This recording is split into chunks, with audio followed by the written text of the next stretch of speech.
The US President, Donald Trump, has been on a row for the past few weeks. First, he said that Canada should become the 51st US state and referred to the Canadian Prime Minister Justin Trudeau as Governor of the Great State of Canada. Then he turned to the Panama Canal, demanding that the canal be returned to the United States of America. Right now, Trump has turned his attention to Greenland. But this time, Trump is not just demanding that it should become a part of the US. He wants to buy it from Denmark. The question is, why does Trump want Greenland? And will the government of Greenland allow it to be sold? Let's find out. On the 22nd of December, 2024, Trump revealed PayPal co-founder Ken Howery as his pick to be the US ambassador to Denmark. But that wasn't all Trump revealed. He wrote on his page on Truth Social that, for purposes of national security and freedom throughout the world, the United States of America feels that the ownership and control of Greenland is an absolute necessity. However, Greenland, the world's largest island, has been an autonomous Danish territory for more than 300 years. Greenland was once a Danish colony, but it gained home rule from Denmark in 1979. In response to Trump's calls for control of the island, its head of government, Múte Bourup Egede, suggested that Trump's latest calls for US control would be as meaningless as those made in his first term. He said, "Greenland is ours. We are not for sale and will never be for sale. We must not lose our years-long fight for freedom." In a separate statement, the Danish Prime Minister's office stated that the government is looking forward to welcoming the new American ambassador, and the government is looking forward to working with the new administration. It further added, "In a complex security political situation as the one we currently experience, transatlantic cooperation is crucial. But on the subject of Greenland, the Danish government has no comment except for it not being for sale, but open for cooperation." With such strong statements from both the Greenland and Danish authorities, it's pretty clear that Trump's desire to own the world's largest island may not come to pass. As the head of the Greenland government said, this is not the first time that Trump has expressed his desire to own the island. In 2019, during his first term, Trump suggested that the US acquire Greenland, but his suggestion was met with a sharp rebuke from the leaders of the island at the time. The Danish Prime Minister described the idea as absurd, leading Trump to cancel a state trip to the country. But get this, during the final year of Trump's first term, aides within the White House and Treasury Department took a closer look at how to make a purchase happen. They even identified financial resources that could be used for the early phase of the project and crafted a blueprint for a diplomatic charm offensive. According to Trump's aides who previously worked on the plan, the key strategy of the project was persuading the people of Greenland. They determined that the people of Greenland held the key and would need to be persuaded that joining the US was in their best interests. According to the International Trade Administration, the residents of Greenland are relatively poor and depend heavily on an annual block grant from Denmark's government. This roughly $500 million grant contributes about 20% of Greenland's GDP and half of the public budget. So, in theory, Greenlanders would be presented with a Trump administration plan to improve their economic standing and also ensure their continued self-government, followed by a vote on whether to accept that plan, which would then be ratified by Copenhagen's parliament ahead of a handover. Unfortunately, Trump could not finish his plans before his term ended. However, it seems with another term in office, Trump might be able to continue his plans.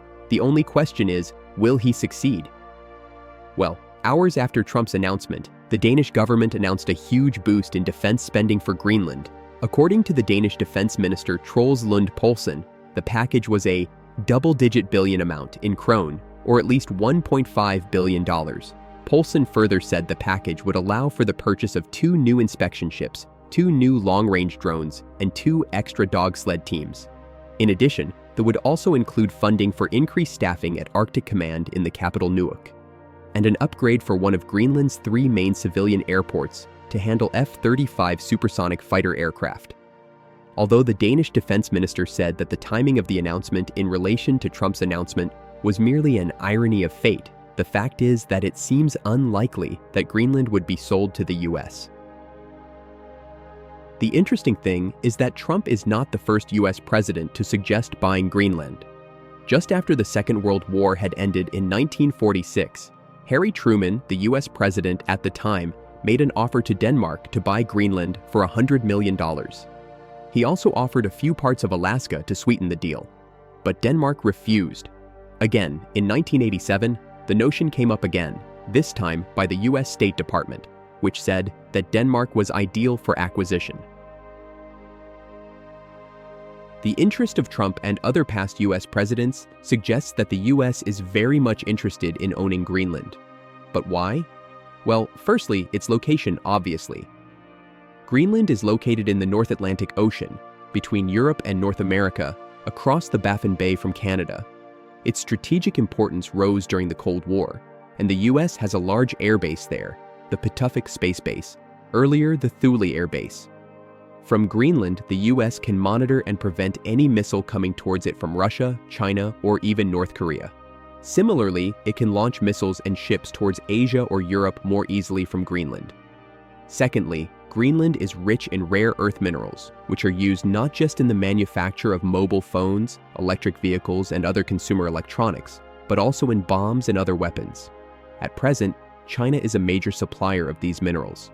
As you know, the US-China has been embroiled in a trade war since Trump's first term. The Biden administration escalated the war with more trade sanctions imposed on China. And recently, China retaliated by placing a ban on the exports of some of these critical minerals. So, owning Greenland would give the US access to these minerals and ultimately stop depending on China. Thirdly, as a result of global warming, the world is heating up and the ice is melting. This means that the Arctic is no longer inaccessible as new waterways have strayed to emerge in the Arctic region. Obviously, all the world powers, including the US, intend to boost their presence there. With Greenland sitting in that region, it would give the US the vantage position, that is if it can buy it. Interestingly, the US is not a stranger to purchasing territories. One of the most famous examples of such acquisition is the acquisition of Alaska. In 1867, during the presidency of Andrew Johnson, the Russian Empire transferred Alaska to the US for $7.2 million. This added 1.5 million square kilometers of land to the US. But much earlier than this, in 1803, the US made what is now described as the greatest real estate deal in history. This was during the presidency of Thomas Jefferson, when the US paid France $15 million for the Louisiana Territory. The territory was approximately 828,000 square miles of land west of the Mississippi River. The lands acquired stretched from the Mississippi River to the Rocky Mountains and from the Gulf of Mexico to the Canadian border. Following the Louisiana Purchase, US President James K. Polk oversaw the most significant territorial expansion of the United States. In 1836, Texas won a successful war of independence against Mexico, and by 1846, President Polk had annexed Texas.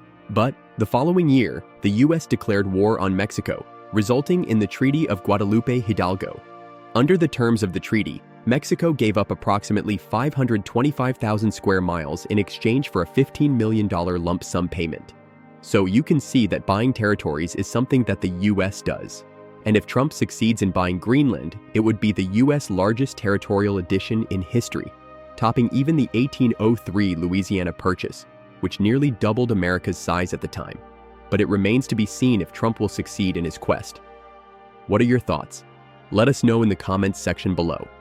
Don't forget to like this video, drop a comment, and share.